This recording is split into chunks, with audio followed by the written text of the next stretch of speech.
Penjabat Ketua Dewan Kerajinan Nasional Daerah Aceh Haja Safriati SSI MSI meminta seluruh peserta pemilihan Agam dan Inong Aceh dari seluruh kabupaten kota untuk mempromosikan segala potensi yang dimiliki Aceh ke kancah nasional dan internasional.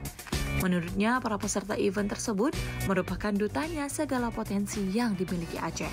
Potensi Aceh sangat luar biasa, mulai dari pariwisata, kulinernya yang enak, dan juga kebudayaan. Kata Safriati saat menyampaikan arahan pada malam penobatan Agam dan Inong Aceh tahun 2024 di Gedung AAC Dayan Daud, Universitas Shah Kuala pada Sabtu 24 November 2024. Adapun Agam dan Inong Aceh 2024 yang terpilih adalah Agam Muhammad Faiz Al-Kirami asal Aceh Besar dan Inong Syarifah Qadiriyah asal Aceh Timur.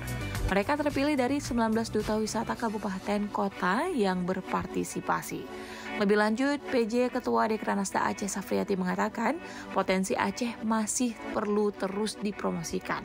Para Agam dan Inong diminta untuk rutin minimal seminggu sekali membuat konten tentang keunggulan Aceh dan mengunggahnya ke media sosial. Sekarang semua orang aktif di media sosial. Melalui medsos ini segala informasi beredar dan dapat diakses siapapun dari manapun.